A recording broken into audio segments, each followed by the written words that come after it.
حضرت بلال حبشی، حضرت بلال کے بارے میں بڑے واقعات ملتے ہیں۔ ایک واقعہ بڑا منفرد لکھا ہے کتابوں میں۔ حضرت بلال سے لوگوں نے کہا آپ نبی پاک سے متاثر کیسے ہوئے؟ تو جناب بلال کہنے لگے میں زیادہ لوگوں کو، مکے کے لوگوں کو جانتا ہی نہیں تھا، جو کہ میری ڈیوٹی تھی گھر میں کام کرنے کی، اور مجھے سخت سزا ملتی تھی امیہ بن خلف کی طرف سے۔ بلکہ تحقیق یہ ہے کہ یہ عبداللہ بن جدعان کے غلام تھے۔ امیہ بن خلف نے تو جب انہوں نے کلمہ پڑھا تو پھر خریدا۔ عبداللہ بن جدعان کہنے لگا میں فارغ نہیں، آپ لے لیں، آپ اس کو سزائیں دیں۔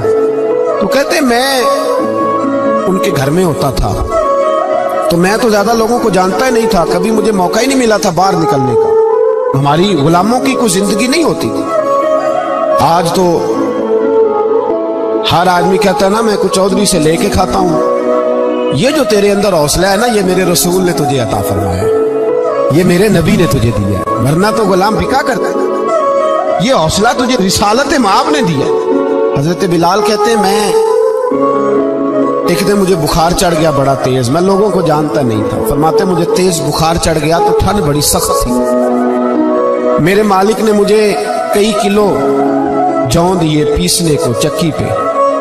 کہتے میں بیمار تھا تو میں نے کچھ دوائی لی جو اس وقت موجود ہوتی تھی، تو میں نے ایک لحاف لیا، دودھ پیا تو مجھے نیند آ گئی۔ جب میں سویا تو میرا مالک آ گیا، اس نے آ کر کے مجھے سوئے ہوئے دیکھا تو کھینچ کر کمبل اتارا، رضائی اتاری، لحاف اتارا۔ کہنے لگا اب تیری سزا یہ ہے کہ تو کھلے میدان میں بیٹھے گا، وہاں چکی پیسے گا، اور دوسری سزا یہ ہے کہ تجھے قمیض پہننے کی بھی اجازت نہیں۔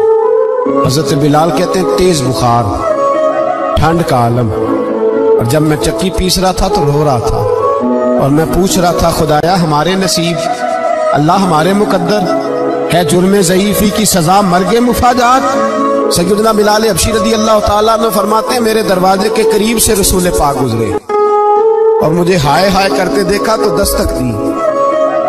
میں نے کہا کون ہے؟ دروازہ کھلے آ جاؤ۔ محبوب اندر آئے تو پوچھنے لگے کیوں رو رہے ہو؟ میں نے کہا جاؤ اپنا کام کرو، یہاں دکھ سارے پوچھتے ہیں مداوع کوئی نہیں کرتا، یہاں تقریریں سارے کرتے ہیں، حقوق غریباں پر بات سارے کرتے ہیں، مداوع کوئی نہیں کرتا، جاؤ اپنا کام کرو۔ کہتے ہیں میں نے سخت جملے کہے معاذ اللہ، حضور چلے گئے، اور جب حضور جا رہے تھے تو میں کہہ رہا تھا بس جا رہے ہو نا، میں نے پہلے ہی کہا تھا جاؤ۔ کہتے ہیں قربان جاؤں، تھوڑی دیر گزری تو اللہ کے رسول کے ہاتھ میں گرم دودھ کا پیالہ تھا، کھجوریں تھی، حضور تشریف لائے اور کریم رسول نے مجھے کھجوریں دی، دودھ پلایا اور کہا چل جا کمبل میں بیٹھ جا۔ تو میں نے کہا چکی کون پیسے گا؟ وہ تو بڑا مارے گا۔ کہتے ہیں لوگوں اس نبی کا میلاد اور معراج بھول نہ جانا، اس رسول پاک کی محبتوں میں کمی نہ آنے دینا، اس محبوب کا نعرہ ساری دنیا میں لگا دینا۔ فرماتے ہیں میرے حبیب کے میں قربان جاؤں، مصطفیٰ کریم نے فرمایا تو بیٹھ رضائی میں اور آج تیرے حصے کی چکی میں پیسوں گا۔ کہتے ہیں ساری رات حضور چکی پیستے رہے، ساری رات۔ سویرے میں اٹھا اور میرے حبیب پاک نے مجھے وہ سارا کچھ دیا اور خود چلے گئے۔ اگلی رات پھر آئی تو حضور پھر آ گئے، مجھے پھر رضائی میں لٹایا، دودھ پلایا اور ساری رات چکی پیسی۔ کہتے ہیں بس تیسرے دن حضور چکی پیس کے جانے لگے تو میں نے قدم تھام لیے، میں نے کہا حبیبہ دنیا ساری جھوٹ بولتی ہے، زمانہ سارا غلط کہتا ہے، جو غلاموں کے حصے کا